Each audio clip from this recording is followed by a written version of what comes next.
What's up, everybody? Welcome to Podcast Now. I'm Alex, and I'm joined by Tyler, and we are back for another video in our Pirates of the Caribbean community series. In this video, we're going to be reviewing Pirates of the Caribbean Dead Man's Chest, the second film of the franchise. We've already reviewed Curse of the Black Pearl 2 videos ago, and last video we talked all about Davy Jones kind of as a villain.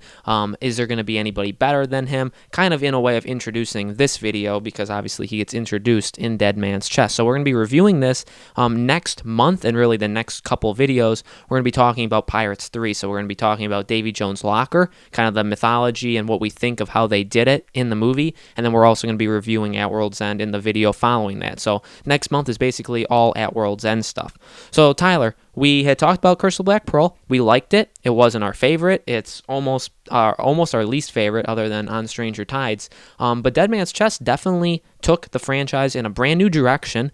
Rewrote, as we were talking about, how a lot of the characters completely get rewritten. Did a lot of very bold things in killing Jack off. And so let's just talk about that first. So how do you think the movie did, basically, with continuing the franchise, changing it, evolving its characters, introducing Davy Jones and the Kraken, and all that stuff? Well, when we look at sequels, like number 1 to number 2, I would say that, I've seen enough sequels now to really be able to say that Pirates of the Caribbean Dead Man's Chest is definitely probably the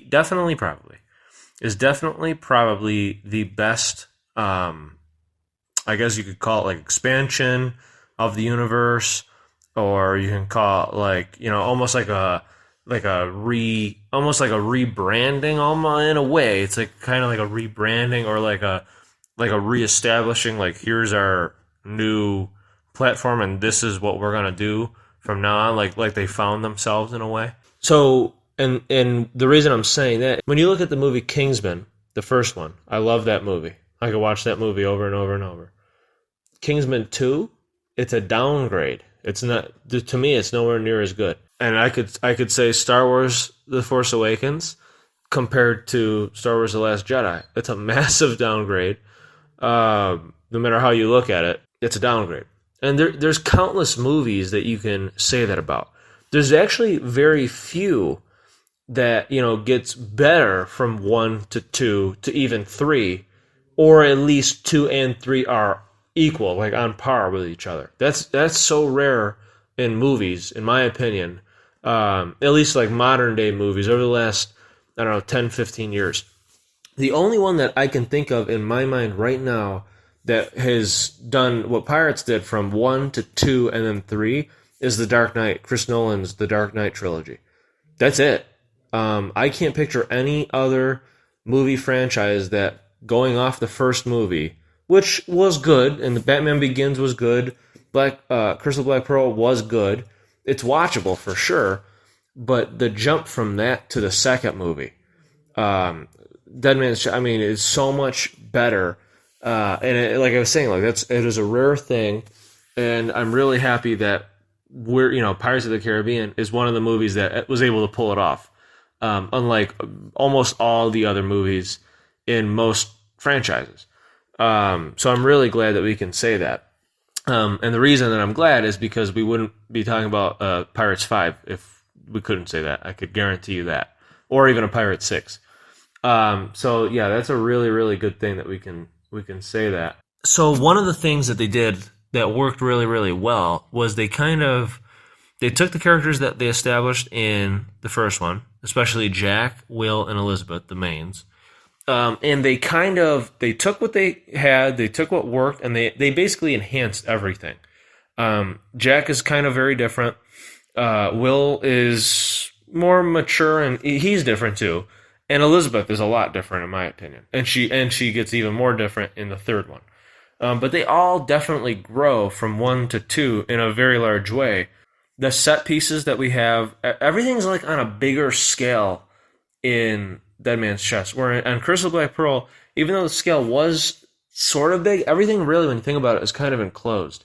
A lot of it takes place on the ship, takes place in the ship, sometimes, like, depending on the character. The island that Barbossa, like where the Aztec gold is, that island, like, everything's like, if you understand what I'm saying, like, everything's kind of enclosed and kind of small when you think about it. Where in Dead Man's Chest, everything's a lot more open and a lot bigger. When they all get captured and Jack's gonna get eaten and all that stuff, like all that, like on that big island, that's so much, that set piece, like that, everything's so much bigger and like open. It makes it feel more like an adventure. Where in the first one, because it's so enclosed, it doesn't quite feel like an adventure. It just kind of feels like you're going along for the ride, basically. Which, you gotta give them credit, it was based off of a ride. And books, too, but mainly the ride, Pirates of the Caribbean, the ride at Disney. But for the second movie, Dead Man's Chest, everything's so much bigger that, like I said, you really feel like you're on an adventure. And really, you are on an adventure all the way from 2, the beginning of 2, to the end of 3. It's a major, big adventure, which I love that they did that. So that's definitely something that they redid, or like they analyzed and they did it differently from the second one, from the first one, that worked very well. There was more ship battles, in the sense, not so much like one-on-one with ships, but just in, like, you know, a ship actually doing something like firing cannons and stuff. They did that a lot more, so that was a lot of fun. There was a lot of like the fast-paced, like, we got to hurry up, we got to do this. On the ships, like when the Kraken's about to, at the end, like, do that stuff. That was fun. We didn't really get like a rush type scene in the first movie. So that we really had all these different ranges of emotions, all the bigger set pieces. Towards the end, the island, more sword fighting. They did the you know, like the three-way sword fight. Jack, Will, and Norrington doing all that. That was really sweet. Elizabeth using the 2 swords, and then she was fighting with Pintel and Rigetti. Like, that was really cool to see that. Just basically the whole chase scene. Like, they did so many different things, which, you know, when we say it like that, it seems like they're all over the place, but really they didn't. They weren't. Like, everything that they did, I felt like they placed perfectly. Where you constantly kept moving, and again, you're on this ride, but it's so much more of a adventure style ride. They just really found themselves in the second movie. I feel they introduced the, you know, way better villains. Not that I don't like Barbossa. You can listen to that video, or even the review. But, you know, Davy Jones, or like we did in the Davy Jones video, Davy Jones is such a better character that they brought in. Scarier, way more supernatural type stuff that really changed Pirates of the Caribbean for, you know, obviously 2, because it's when they started it, but 3, 4, and 5, where 1 was supernatural, obviously, because of the moonlight and all that stuff, but Davy Jones and his crew and all that stuff, that took things in a whole new direction, in a better direction for Pirates of the Caribbean, in my opinion, that made it special. It became less grounded, but yet always felt still very real. So that, I mean, they just, everything about 2, they did amazingly well. And it was also a lot brighter, in my opinion. Not brighter, but like more of it took place during the day, where in Black Pearl, most of it was at night. Which, again, makes sense. Like, you know, for darker style films, which Curse of the Black Pearl kind of was a little bit darker, if you really think about it.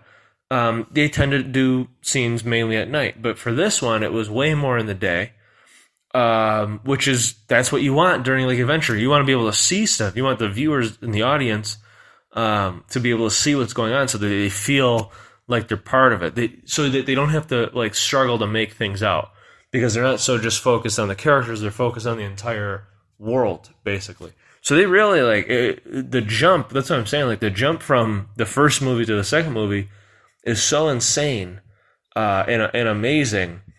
It's great. It's so cool. And I'm just glad that we get to be such big, you know, we're all, you know, if you're watching this, we're all big Pirates of the Caribbean fans.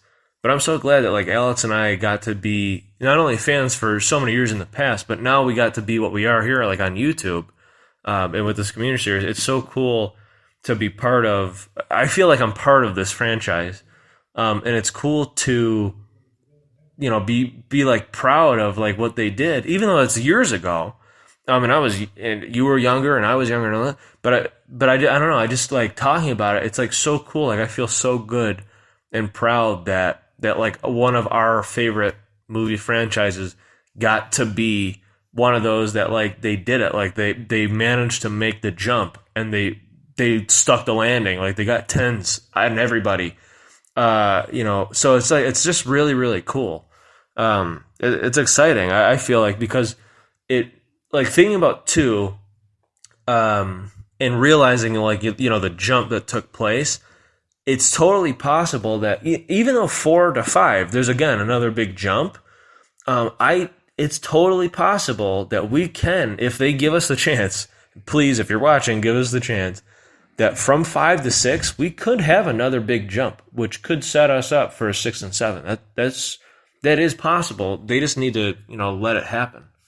Yeah, it really, like, as you're talking, it really is amazing thinking about it, right? Because Pirates 3 is my favorite of the series and my favorite movie of all time, but Pirates 2 is so important to Pirates 3, and as we're talking about just the major improvements, I mean, Pirates 2 is an epic adventure. It's kind of been talked about as the years have gone on that it gets a little boring at parts, and I do think it's best watched back-to-back with 3. I think, like you said, it makes it probably the biggest adventure in any movie ever. If you just sit down and you watch both those movies back to back, you're going to get an experience like you've never gotten before. But Pirates 2 is just so special in everything it does. It has really big moments. The Pelagostus scene is a very long scene. Davy Jones doesn't even come in until halfway through the movie. And yet, people oftentimes forget about that. He's not even in it that often. And what you were saying with like the rush type element, this movie has such a weird but amazing feel to it in that it starts with Jack running away, and it relies on you caring enough about him that, like, okay, we don't know what's up. He made a mistake at some point with Davy Jones. He's coming to collect. Like, Jack is in major danger. He's going to die if he doesn't figure this out. And right from the get-go, we get the Pelagostus scene where there is a timer, right, because they're going to eat him alive. But then right after that, we get another timer. He's got 3 days. 3 days to find 99 souls, or Davy Jones is going to come after him again. And so that has a rush kind of feel to it where he needs to start recruiting fast. And I love that. I love the feel that, like, there is a lot on the line. Every character feels connected. Elizabeth is connected to Will, but Will, his father, he finds out this character that we only heard about in the first movie, his father is alive. He's on Davy Jones's ship. He wants to rescue him. It gives him reason to be in this film. They go on the island. That sword fight scene is it's the longest sword fight scene they've done in any of those films.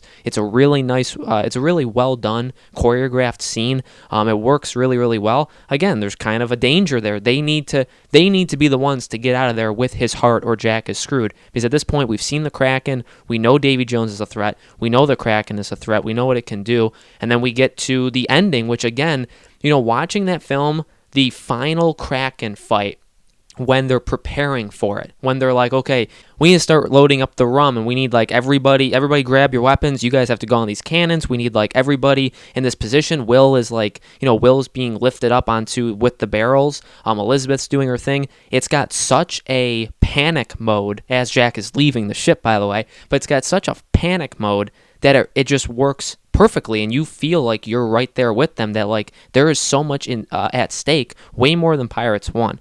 And as to the characters, they all are much, much better. Jack is completely, I think, redone. He's more crazy, but we get to see a more serious tone of him, even right in the beginning with Bootstrap. He's a very different character we see right off from the beginning. And Will and Elizabeth are very much the same. We get a brand new villain in Davy Jones. I think he nailed it. He knocked it out of the park. They did go the more supernatural aspect kind of thing, but just overall, the feel of this movie is so different from 1. And like you said, like, 2 is important. 2 is very, very important. It's amazing that they actually pulled it off, and they really used that to springboard them to 3, which, some people had problems with, some people didn't. But 2 is the reason why we got all of these other franchises. It could have died after 2 and 3, but 2 and 3 were such big hits, made a ton of money, made the most money, that they had to continue until On Stranger Tides then beat it. So I absolutely loved it. So really fast, Tyler, before we end it, another really big aspect of this film was its ending, how Jack dies. And we've talked about it a little bit before, but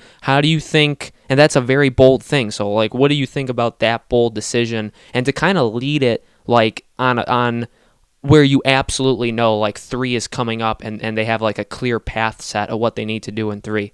Yeah, that is the one of the craziest things. That probably is one of the craziest things to ever be done in a movie franchise.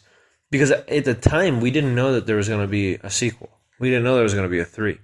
To what at the time we thought was, like, when that was announced, that was the end of the trilogy. So, like, killing off Jack, like, I remember the theater, like, nobody expected that. Like, everyone's like, he's going to get off the ship, obviously. Like, he's going to make it. But how? And it's like, well, Kraken's here, and it's slow motion, and wait, he's eaten. Oh, so he didn't make it? Like, it's like, what? Like, everybody, like, was screaming, and it's like, what just happened? No one could believe it. That was bold, but then it got even bolder about 2 minutes later when all of a sudden Barbossa comes down, and he's back, and it's like, how far are you willing to go? Like, what are you willing to do to bring Jack back? And that gave everybody hope, obviously, right? So everybody's got hope. Then all of a sudden Barbossa comes down the stairs, and everyone's just like, what just happened? And then it just ends, and he's laughing, and it ends. So you find out, so they set up the next movie because they're going to save Jack, and we know, that's what's said, that they're going to save Jack.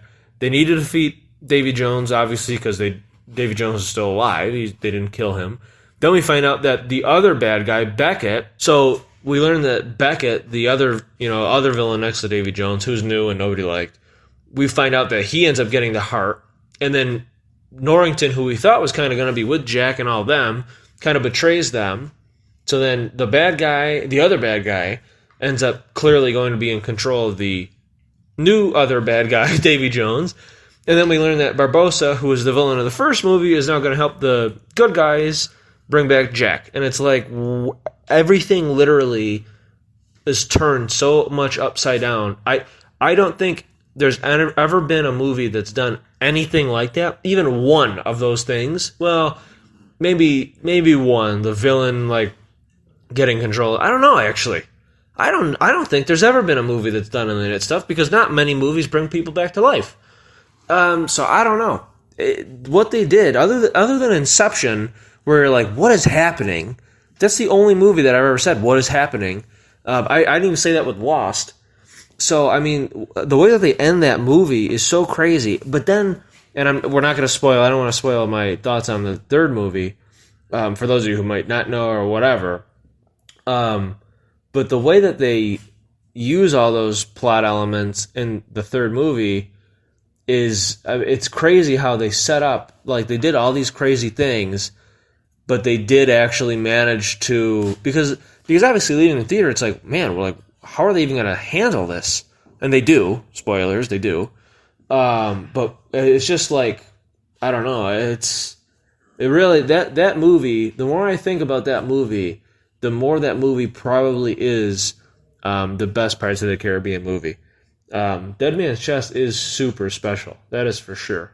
Yep, I agree. It's a fantastic film, a movie that really solidified Pirates of the Caribbean as a major franchise, as a fantastic franchise that people started to really, really love, and obviously is a big reason why we got, because if it was a flop, I don't know if we would have gotten a 3, and definitely not a 4 or 5. So it's a very, very important movie to us, and a very, very important movie to the franchise. So let us know in the comments below what you guys thought of Dead Man's Chest. Go ahead and review it for us. What do you guys think of it? Where would you place it in the rankings? Let us know. Like we said, next video we're going to be talking about Davy Jones' Locker, and then in the following video we're going to be talking about At World's End. We're going to review the third movie in the franchise. So we're very excited, and we will see you guys in 2 weeks.